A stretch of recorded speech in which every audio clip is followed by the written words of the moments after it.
Incertidumbre y falta de credibilidad en las autoridades por parte de la población es un fenómeno que en los últimos días ha predominado la sociedad hondureña, que esperan que a partir de noviembre, con el cambio de autoridades gubernamentales, el futuro de la nación sea diferente. Sin embargo, a 5 meses de celebrarse las elecciones generales, expertos en derecho prevén un panorama gris donde débil censo electoral y las inconsistencias en la entrega del nuevo documento de la identificación nacional no contribuirán al desarrollo de un proceso transparente.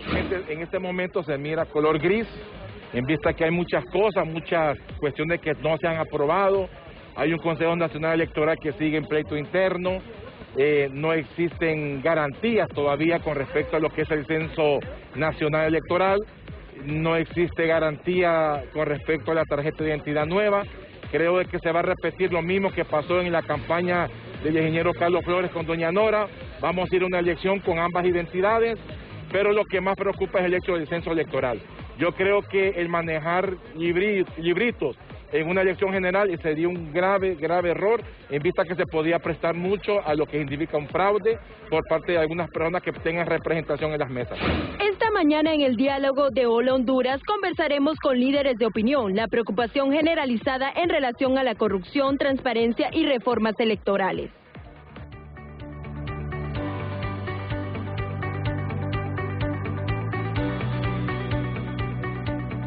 Bien, gracias Yesani con la nota introductoria en el tema de hoy para conversar con una persona que goza de mucha credibilidad en nuestro país. Hablamos de la ex rectora universitaria, la doctora Julieta Castellanos. La sociedad ha esperado por décadas una transparencia a nivel de todos los sectores sociales de la nación. La transparencia y rendición de cuentas en los partidos políticos, en las instituciones gubernamentales y en los mismos poderes del Estado. Honduras se ha visto opacada por un sinfín de nubarrones como el narcotráfico, la corrupción en todas sus expresiones y la más reciente, la poca transparencia en la compra de medicamentos e insumos para tener un mejor control ante la pandemia.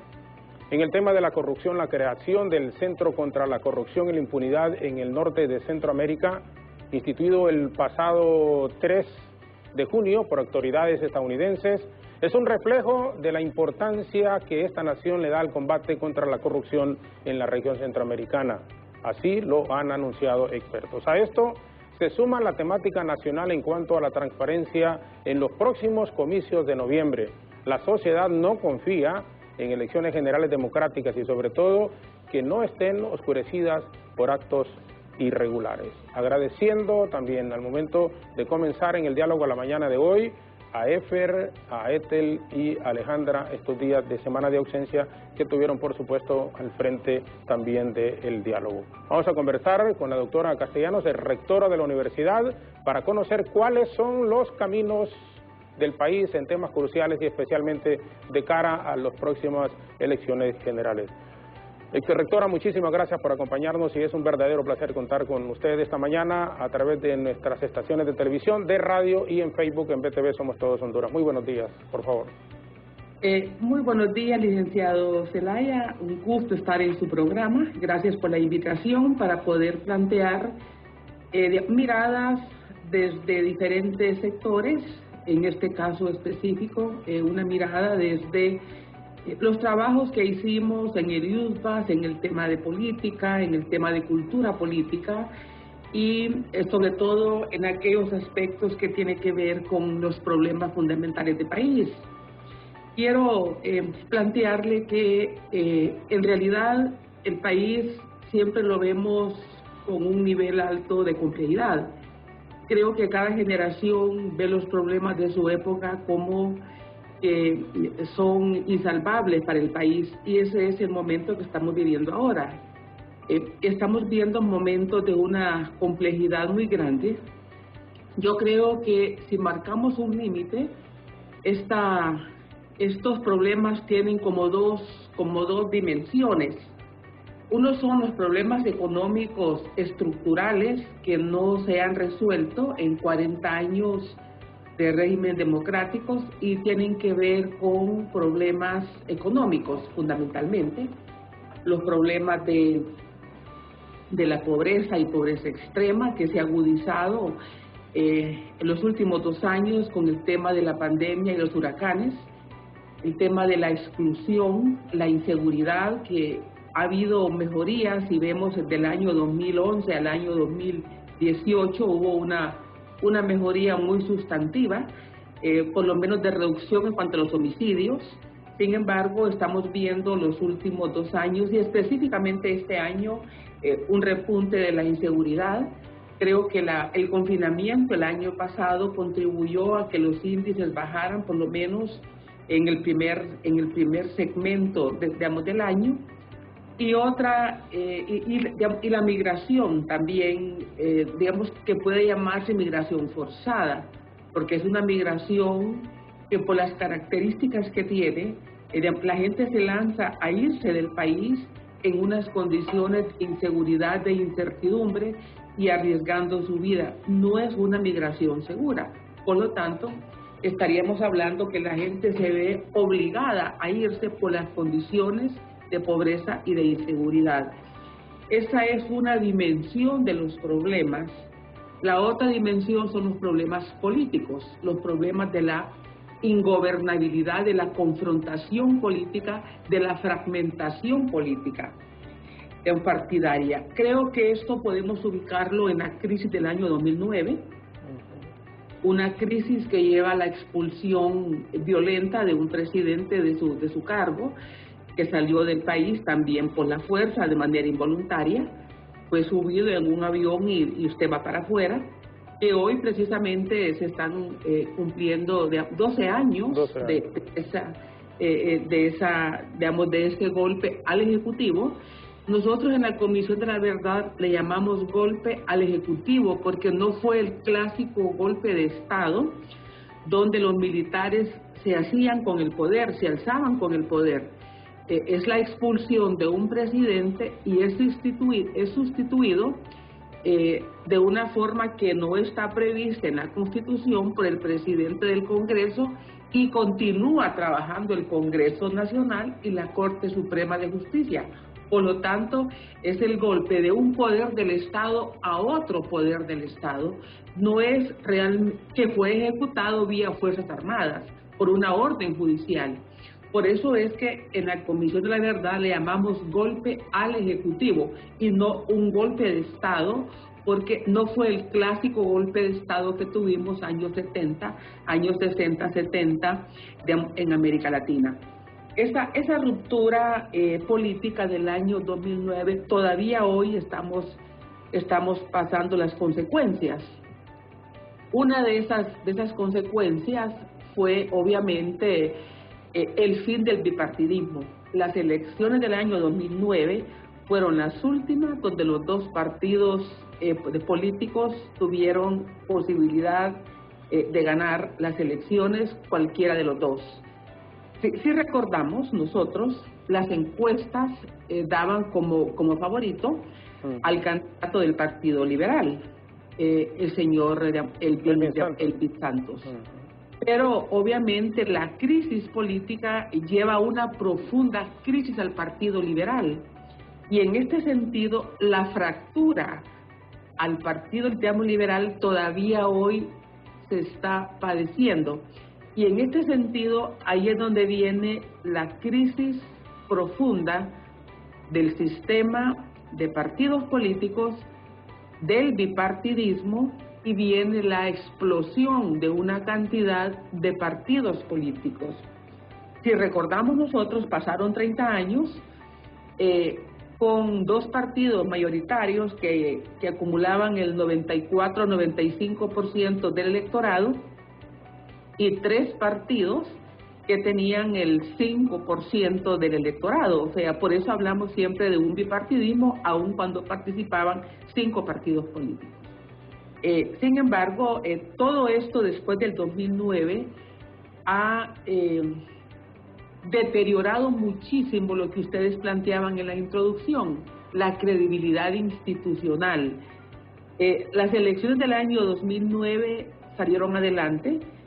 Ya estaban convocadas antes del golpe de Estado y sentimos que hubo un esfuerzo extraordinario para que hubiesen elecciones que obviamente ante la crisis del Partido Liberal y el llamado de los liberales que habían salido violentamente del poder a no votar, ese fue un periodo excepcionalmente para este país de unas consecuencias enormes. Hay que recordar que el Congreso Nacional, los nacionalistas obtuvieron una cantidad que nunca habían tenido de diputados, y creo que ahí se aprobaron las sedes en ese Congreso. Hemos visto el listado ayer de los diputados que votaron por aprobar las sedes, y prácticamente votaron todos los diputados. Creo que solo se abstuvieron 3 de ellos. Por lo tanto, eso fue un consenso partidario. Hoy no pueden decirnos que no participaron, porque ahí estuvieron inclusive personas que hoy son candidatos a diputados y a la presidencia de la República, digamos, votaron por ese proyecto. Que las modificaciones de las semanas anteriores son otras, sin lugar a dudas, pero hay que diferenciar esos dos momentos. Pero esa crisis de credibilidad que hemos tenido desde el año 2009 y que se profundiza, no ha sido superada. Y yo creo que aquí hubo un fenómeno que vale la pena destacar, me parece. El año 2013 ya tenemos 4 grupos parlamentarios importantes. Hay que recordar que el segundo lugar lo obtuvo el Partido Libre en cuanto a grupo parlamentario, y el tercer lugar lo obtuvo el Partido Liberal. Sin embargo, los 2 partidos, digamos, tradicionales, el Partido Nacional y el Partido Liberal, siguen gobernando en alianza y marginan al Partido Libre. ¿De qué lo marginan?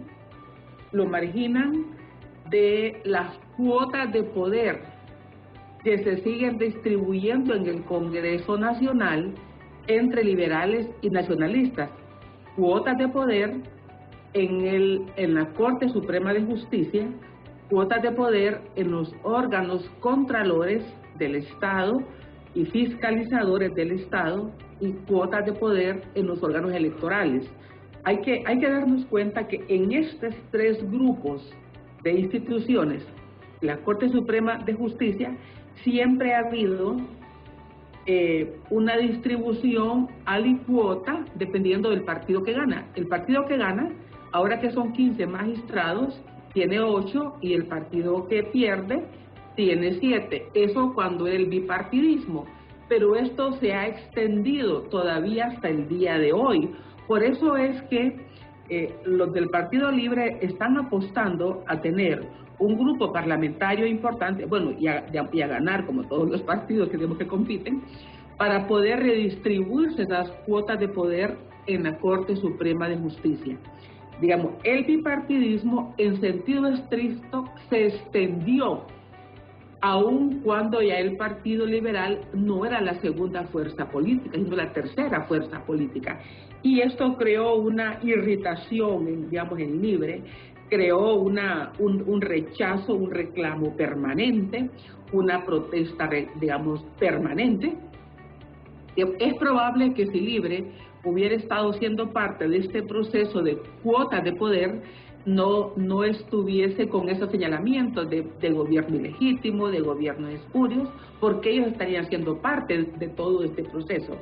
Pero, digamos, también hubo otro grupo parlamentario importante, que fue el del PAC, con 13 diputados, que muy rápidamente se fue disminuyendo el número. Unos diputados se fueron por la vía independiente, otros para otros partidos, y el PAC sabemos lo que ha pasado, por lo menos a través de los medios de comunicación. Entonces, toda esta confrontación política, que es el otro componente de la crisis, es una confrontación por el poder, es una confrontación política. Nosotros no vemos a los partidos políticos que estén hablando de la pobreza. Sí, hablan de la pobreza, hablan de la corrupción, pero no plantean cómo enfrentar la corrupción. Cuando la MASIC se iba a renovar o se iba a extender su periodo, digamos, en Honduras, pues ahí tenemos los diputados que votaron en contra, diputados de todos los partidos, así como votaron a favor de la sede. Entonces, no hay realmente una confrontación por esos temas. La confrontación es por el poder. Y esa es la fragmentación partidaria, eso es la falta de credibilidad, porque unos partidos se acusan a los otros y acusan al sistema de partidos políticos y al Estado.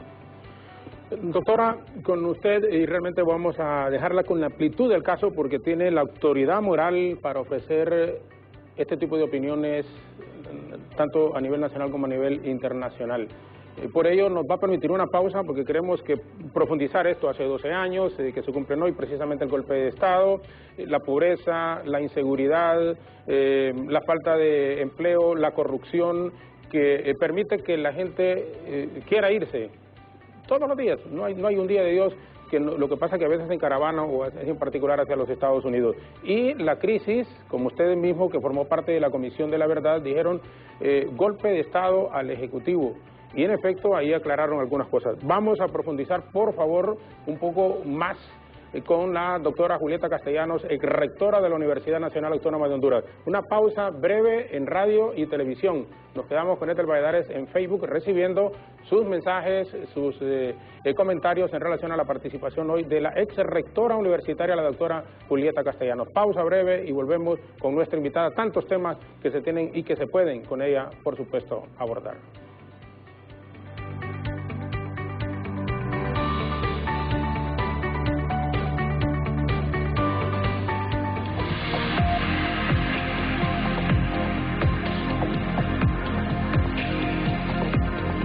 El proceso de vacunación avanza en Honduras y el mundo entero. Sin embargo, varios países han entrado en peores crisis del contagio al empezar sus procesos de vacunación. No permitamos que esto nos suceda. No bajemos la guardia. Es de vida o muerte que continuemos más estrictos que nunca con las medidas de bioseguridad. Lavado constante de manos con jabón, el buen uso de la mascarilla y el distanciamiento físico. Poco a poco, cuidándonos y vacunándonos, lograremos controlar el virus, porque si nos cuidamos, juntos avanzamos. ¡Aprovecha tu 14avo! Leche Nestlé Nido 1 más 2.200 gramos, 525 lempiras. Papel higiénico Supermax 12 rollos, 105 lempiras. Despensa familiar y Maxi Despensa. Últimamente se habla mucho sobre las sedes. Empecemos por entender qué son. La legislación de las sedes se aprobó hace años, pero ahora reciben luz verde para darle un empuje a nuestra economía. Sí se acuerdan de la pandemia y los huracanes, ¿verdad? Pues las sedes nos vienen a apoyar en esta crisis, ya que son espacios altamente atractivos a la inversión nacional y extranjera, que nos permiten la generación de empleos de manera acelerada. Y no dejan de ser parte de Honduras, porque están sujetas a la Constitución de la República y al Gobierno Nacional. Se administran de una manera autónoma, como si fuera un municipio o la Universidad Autónoma de Honduras. Al estar sujetas a un régimen fiscal especial, su objetivo es generar empleos y dotar a la población con mejores servicios e infraestructuras, que traducen en una mejora en la vida de millones de familias hondureñas. Sede es empleo, sede es progreso.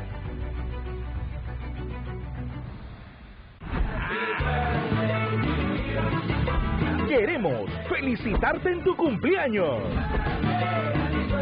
Envíanos tu foto o el de tu familiar con anticipación al número de WhatsApp 3182-2038 y saldrás en la programación de BTV durante todo el día.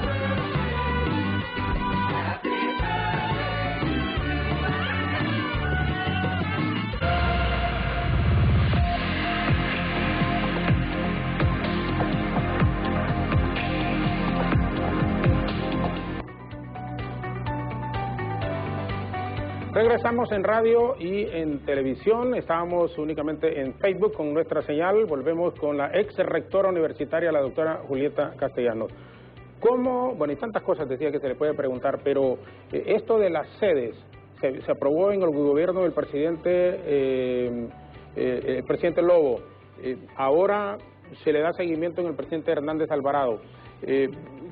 Cuando hay tantos sectores y muchísimos, una mayoría y bastante fuerte que dice que es inconstitucional, ¿qué valoración hace sobre este tema, exrectora, por favor?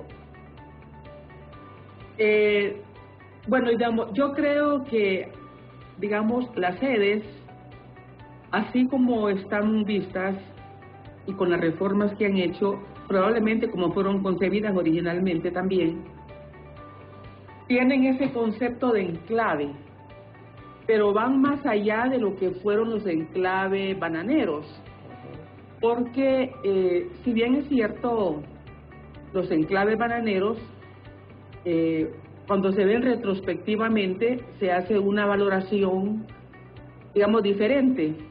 Yo entrevisté el año pasado, el 2019, para el último libro que sacamos en el IUSPAS, a personas de La Ceiba, de toda Atlántida, no solamente de Ceiba, y de Colón. Y la valoración de ellos es que las compañías bananeras, digamos, proveían el servicio de salud, de energía, de agua, de escuelas, y que eran buenos servicios. Y el concepto más bien es que cuando se pasó al gobierno, esos servicios se deterioraron. Y me ponían el ejemplo que la energía eléctrica se iba en 10 horas en La Ceiba, y eso es realmente inaguantable en una ciudad turística y en una ciudad con los niveles, digamos, climáticos que tiene el norte, o que tiene toda esa región. Pero el nivel de la jurisdicción, el tema financiero, que es esta última reforma, y la jurisdicción de justicia que se les cede, en realidad eso es abominable para el país. Porque la impresión que nos queda es que prácticamente, no es que no es la impresión, es que leyendo, es que van a ser pequeños estados con su sistema educativo. Hemos visto los comunicados que ha hecho la Universidad Nacional Autónoma, digamos, de Honduras, que ha hecho el Consejo de Educación Superior, que están las 21 universidades, y prácticamente ellos van a aprobar al margen, en el tema educativo, ellos van a aprobar al margen del Consejo de Educación Superior las carreras, o van a abrir las universidades que quieran en esas regiones. Eso es estar en contra del artículo 160. No pueden reformar la ley. Un Congreso ordinario, la Constitución de la República, solo puede reformarla el Poder Constituyente. Y eso mismo era lo que nosotros planteábamos en la Comisión de la Verdad. Si hay una reforma a la Constitución, solo puede reformarla el Poder Constituyente. Entonces, en ese sentido, cuando ellos dicen que además la Comisión de Banca y Seguros no va a tener ninguna injerencia en el sistema financiero de las sedes, entonces están haciendo están creando otro estado, están desmembrando el territorio. Y cuando dicen que además va a tener sus propios tribunales y su jurisdicción, entonces, ¿de qué estamos hablando? Estamos hablando de unos territorios que se van a administrar a sí mismos con unas autonomías de Estado. Va a ser como, yo les decía a los amigos, como el Principado, digamos, como el Vaticano en Roma, que es 1 kilómetro cuadrado, donde ellos tienen sus leyes, su moneda, su banco, etcétera, y donde el Papa es la autoridad. Entonces vamos a tener unos pequeños principados, unos pequeños reinados al interior del país, donde van a haber autoridades. Nos queda la impresión que este grupo de poder, que este grupo de gobierno, previendo que va a salir del poder en algún momento, están creando estos estados dentro del territorio hondureño para ser ellos ahí los que gobiernen. Esto no puede ser en el país. Esto no puede ser. Esto es una fragmentación, pero no solamente es una fragmentación, digamos, por regiones. Esto es crear condiciones para que el país se convierta en mini estados, en mini poderes, y así como está la clase política denunciada por corrupción, denunciada por estar involucrada o supuestamente involucrada en ilícitos de diferentes tipos, el concepto que se está aferrando en la gente, que se está construyendo en la gente, es que están creando estos estados para irse una vez que salgan del poder y tener un país a su imagen y semejanza, tener un micropaís a su imagen y semejanza. Esto no puede permitirse en el país. Entonces, por lo tanto,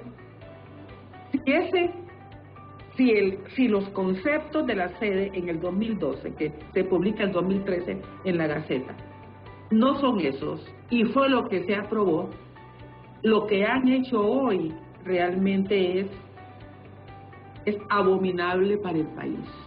Es inaceptable. Estaba viendo un anuncio de una jovencita que sale ahí con las sedes y dice, es una autonomía como la autonomía de la Universidad Autónoma de Honduras o una autonomía como de los municipios. Nada que ver. Es una pena que saquen este tipo de publicidad, porque la Universidad Autónoma es autónoma en el aspecto administrativo, académico, pero en el aspecto administrativo, la autonomía lo que se refiere es que la universidad puede crear sus unidades administrativas para su buen funcionamiento. Si necesita abrir un departamento de contabilidad en el CURLA, lo abre, o en cualquier centro regional, o lo amplía, sin necesidad de ir a que le aprueben eso a finanzas, como si tiene que ir un ministerio que no es autónomo a que le apruebe finanzas, ese tipo de disposiciones. La autonomía financiera de la universidad es para decidir en qué va a invertir su presupuesto. Para el caso, nosotros, cuando llegamos a la universidad, encontramos que se daban para becas de estudiantes 8 millones de lempiras. Nosotros cada año le poníamos más presupuesto a ese renglón, y cuando yo salí del cargo dejamos 64 millones para becas de estudiantes. Eso lo hacíamos en el marco de nuestra autonomía financiera, sin ir a finanzas a decirles, fíjense finanzas que nosotros queremos aumentarle a becas de estudiantes y queremos que nos aprueben. No teníamos que ir porque nuestro órgano superior es el Consejo Universitario y ellos nos aprobaban esa disposición presupuestaria. Pero únicamente es para eso la autonomía financiera, para decidir cómo se va a invertir y en qué se va a invertir los recursos que se le asignan a la universidad. Pero nosotros tenemos que cumplir como universidad todas las normas de contratación del Estado, en licitaciones, en compras, en contratos, todas las normas. El Tribunal de Cuentas está encima de la universidad para dar seguimiento de la Fiscalía.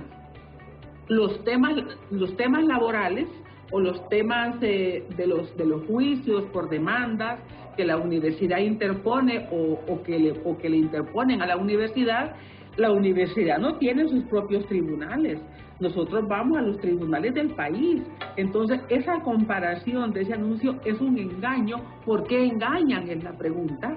¿Por qué el gobierno hace un anuncio donde engaña, donde miente a la gente y trata de comparar la autonomía de las sedes con la autonomía de la Universidad Nacional Autónoma de Honduras?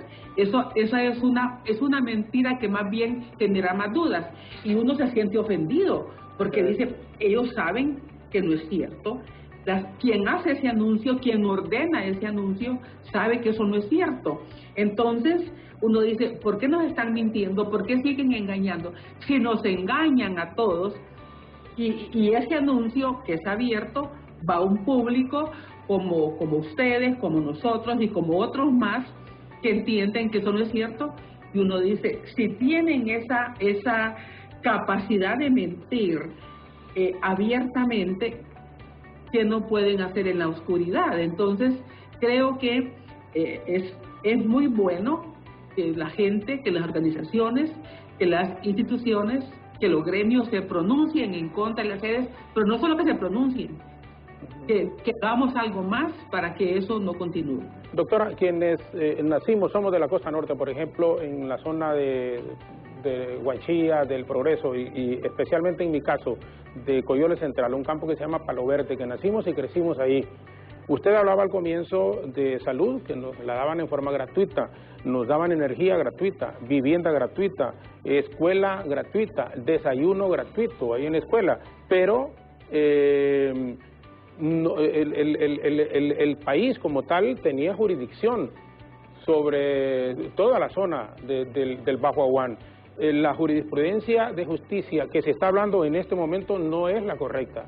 No es la correcta. No puede haber, y usted decía, sería un pequeño estado dentro del mismo estado. Entonces, ¿qué corresponde? Y cuando hay un sector grandísimo, grandísimo de la población que está en contra, por lo menos de la forma en cómo se está haciendo, ¿qué debe de hacer el gobierno de la República, el Congreso Nacional, entonces en forma concreta en esta situación cuando hay una oposición que es muy notoria, muy claro, y las explicaciones que se dan, en su caso por ejemplo, y otra gente que conoce del mismo, yo creo que son bastante claras, muy entendibles, y se da a comprender que no es correcto lo que se está haciendo en este momento? Bueno, digamos, aquí lo que procede es que deroguen completamente esa ley. Y el empleo, que es una necesidad obviamente, que se definan modelos de desarrollo económico inclusivo.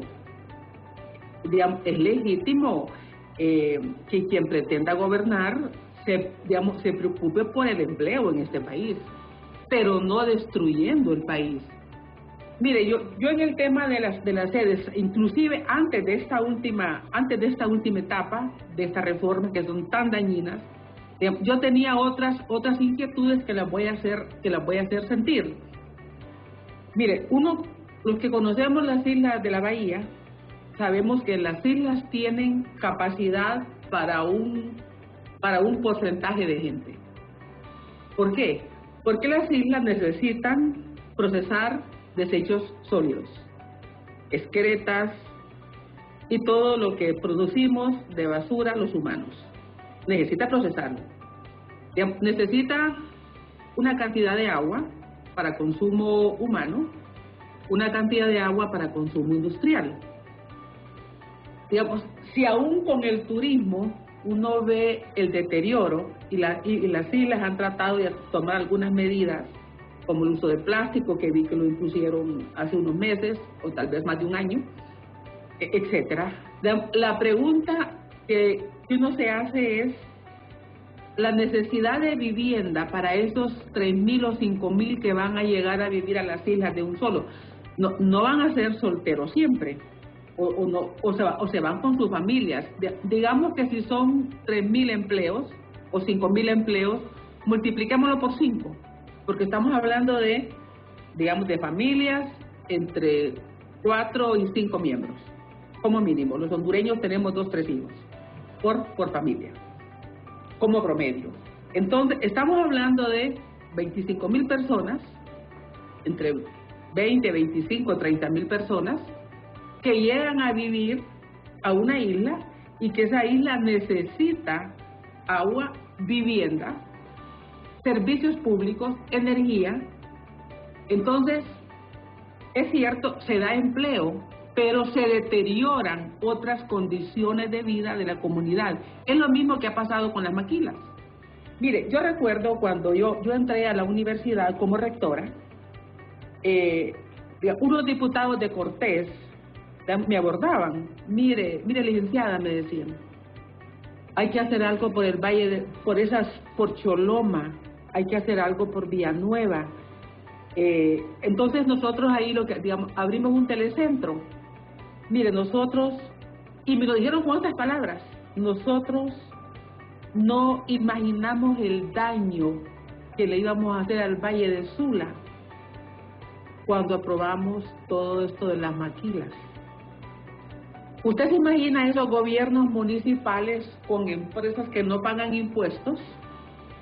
¿Quién va a atender el sistema de salud de esos empleados? No pagan impuestos. No es como las compañías que tenían sus hospitales, lo que usted ha planteado, ¿verdad? Entonces, toda esa carga le cae al municipio.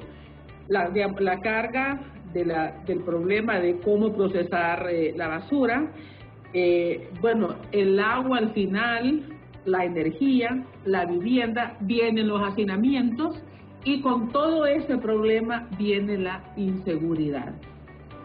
Y la gente tiene de qué vivir, busca de qué vivir, tiene que sobrevivir, entonces busca la forma y entre esas formas están las formas informales, las formas ilegítimas, etcétera. Entonces, viendo eso, las Islas de la Bahía, la construcción de viviendas, todo ese desecho de construcción, ¿a dónde va a dar? Al mar. Se tiene un plan para trabajar eso. En el caso de San Marcos de Colón es igual. La gente puede alegrarse porque va a haber empleo y sí, está bien que hay empleo. Lo que estamos diciendo es que un proyecto de desarrollo no solo es ver la empresa y el empleo, sino ver las necesidades que el entorno necesita. Yo creo que esos alcaldes deberían estar preocupados cuando tengan ahí 5.000, 10.000 personas y en qué centro de salud se van a ir, qué médicos, quién va a pagar los médicos.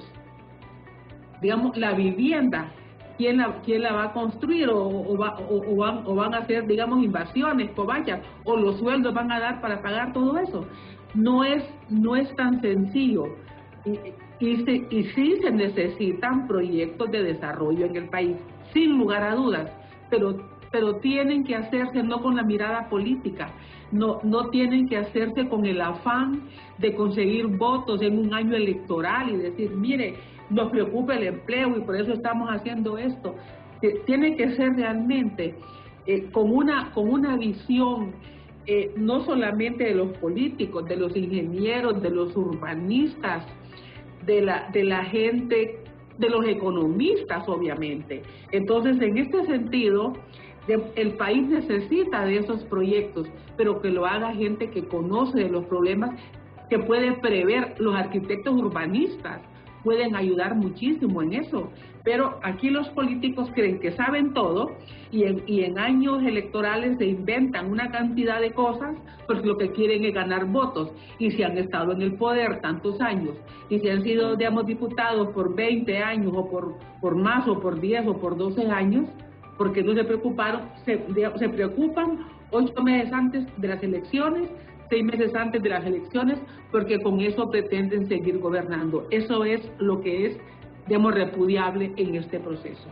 Excelente, estamos conversando con la ex rectora universitaria, la doctora Julieta Castellanos, socióloga. Vamos a la pausa, la última, regresaremos en estos minutos finales conversando con ella sobre la creación del Centro de Corrupción en el Triángulo Norte por el gobierno de los Estados Unidos. Y hago la pregunta porque también voy a hacer el agregado ahí, que cómo puede limpiarse la imagen de nuestro país a nivel internacional. ¿Qué se debe de hacer cuando estamos a pocos meses de elecciones generales también en nuestro país?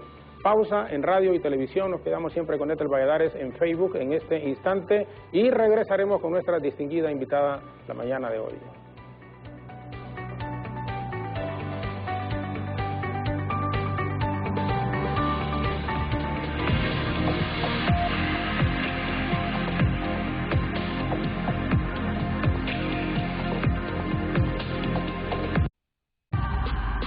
Cuando mi pelo crece fuerte, nada me detiene. Nueva línea de bambú nutre y crece. Su fórmula provitaminas con bambú y biotina nutre tu pelo contra la caída.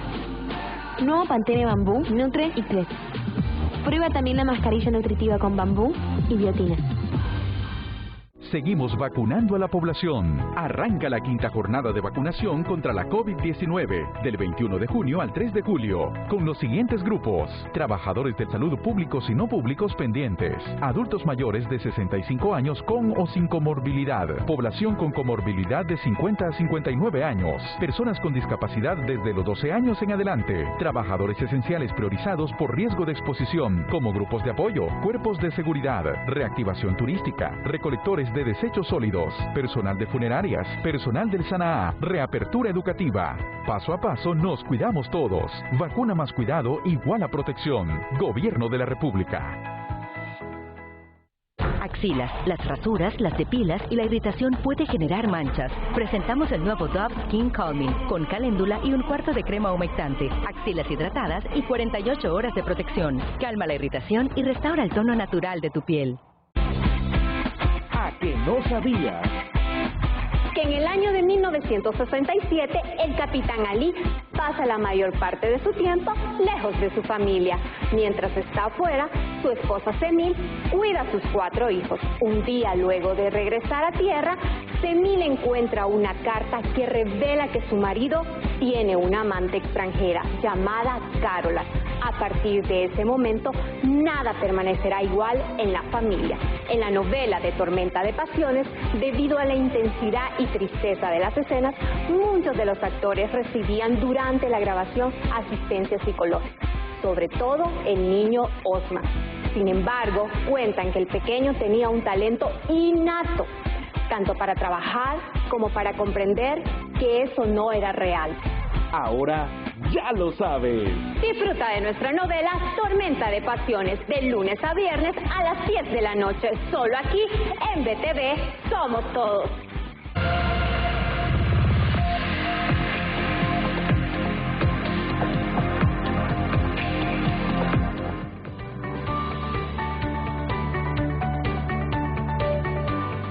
Seguimos conversando con la ex rectora universitaria, la doctora Julieta Castellanos. Y quiero aprovechar estos últimos minutos, 2 preguntas prácticamente en una, y el tema político, ¿cómo lo visualiza ella? Primero, desde su experiencia, la creación de este centro de corrupción en el Triángulo Norte por los Estados Unidos, ¿cómo se califica, doctora, y cómo poder limpiar también la imagen internacional de nuestro país? Bueno, creo que es una iniciativa importante. Y lo que significa que a la sociedad civil le corresponde siempre estar remando cuesta arriba, contra corriente, para luchar contra la corrupción y la impunidad. Los organismos de sociedad civil y la ciudadanía en general, digamos, entendemos que la corrupción es uno de los problemas responsables por el nivel de pobreza, de desigualdad y de inequidad que hay en el país. Los de mi generación, digamos, recordamos los años 70, los años 80, Honduras no era un país de políticos millonarios, ni habían tantos millonarios en el país. Los políticos de esa época, todavía hay algunos ministros que entraron y salieron del cargo prácticamente y siguieron viviendo de sus salarios mensuales. Tenemos todavía ministros de esa generación. Sin embargo, creo que la corrupción, que es un problema que tiene ya en el país muchas décadas, era muy focalizada en aquellos años. No es que no existía, es que era muy focalizada, pero se expandió. Y creo que como el mensaje es, o el mensaje ha sido, que a los corruptos no les pasaba nada, porque más bien gozaban de prestigio y de bienestar, entonces otros fueron viendo el ejemplo y la corrupción se fue expandiendo.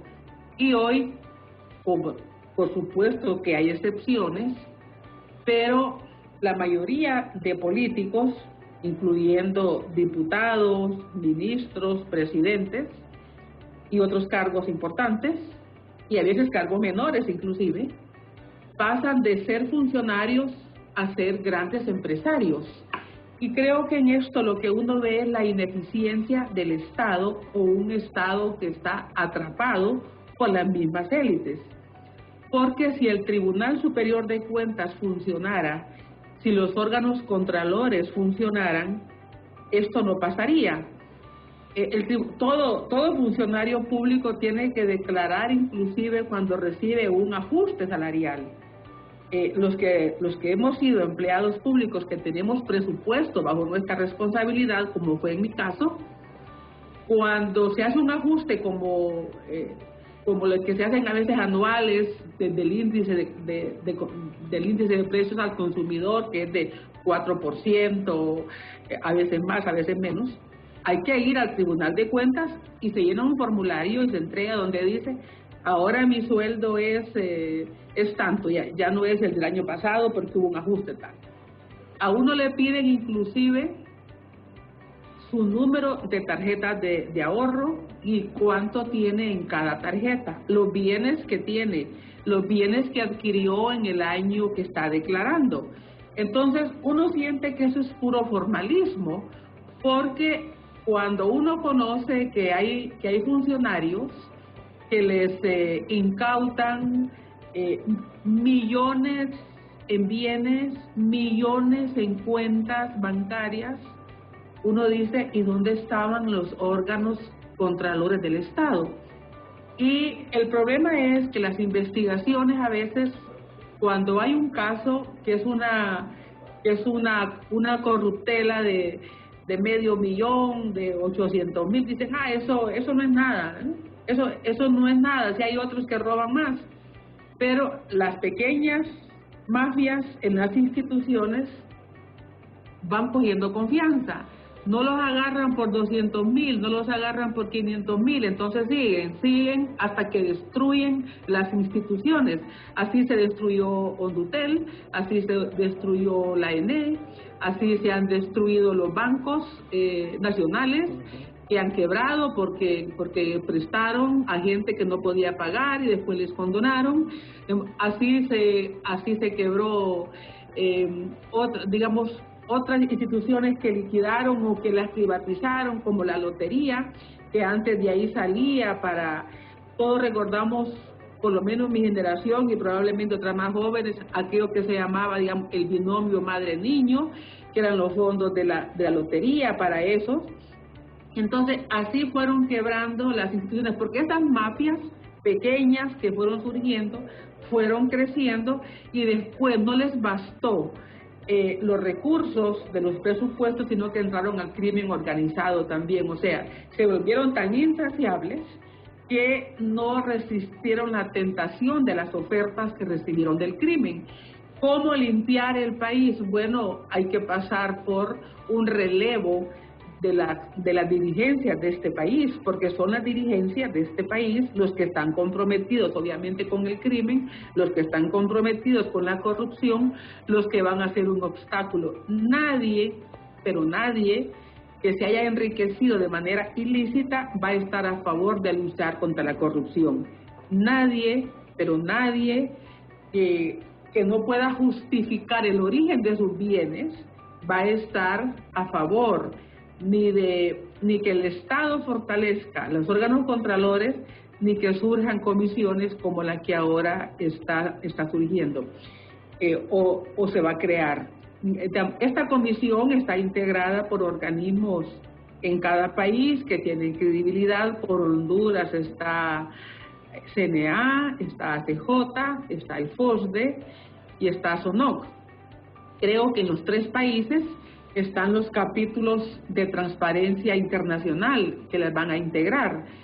Pero también hay que estar consciente que estas organizaciones no pueden acusar, no pueden judicializar.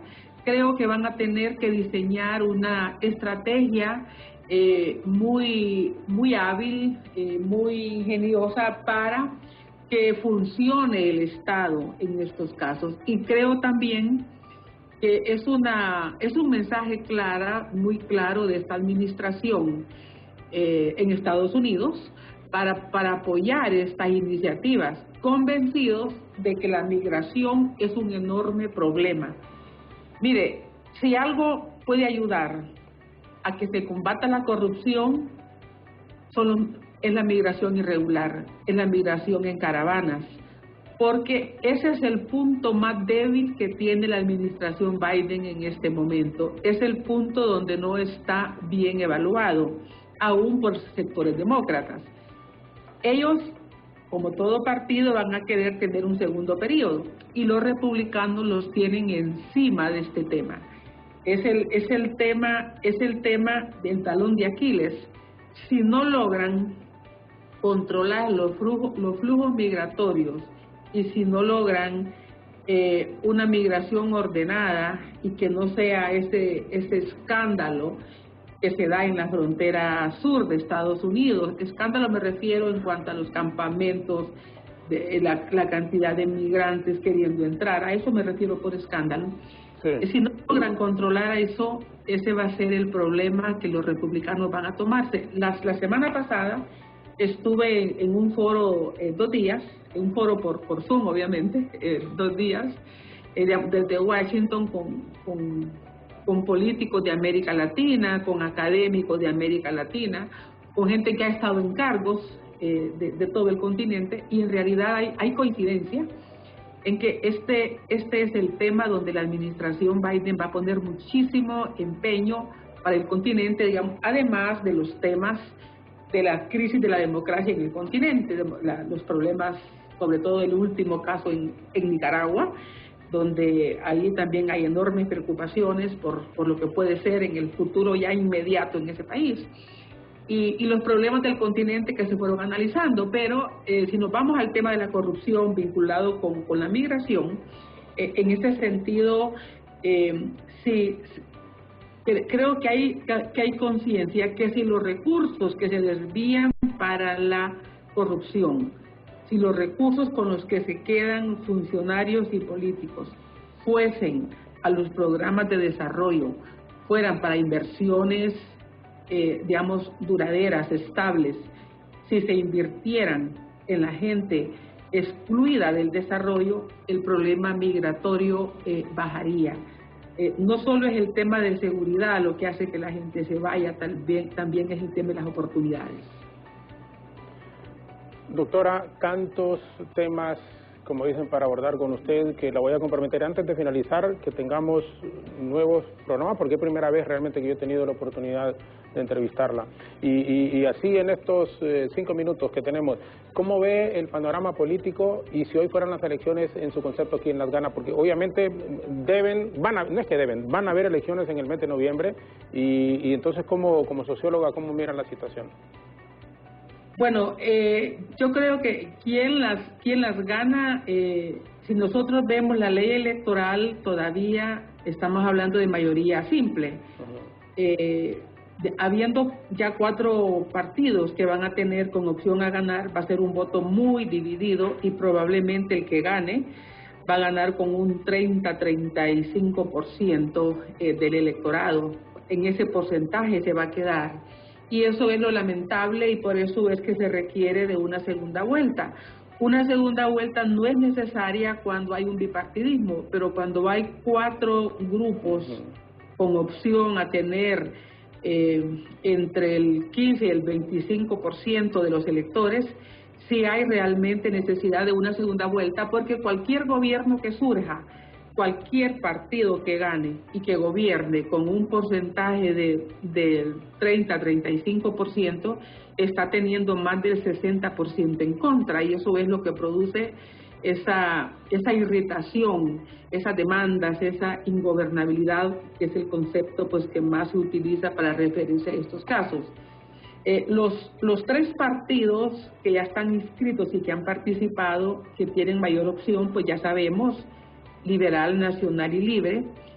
En nuestros últimos datos, estos 3 partidos andan con un voto duro entre el 10 y el 15%, lo que significa que tienen que lanzarse a la conquista de un electorado que no está muy convencido.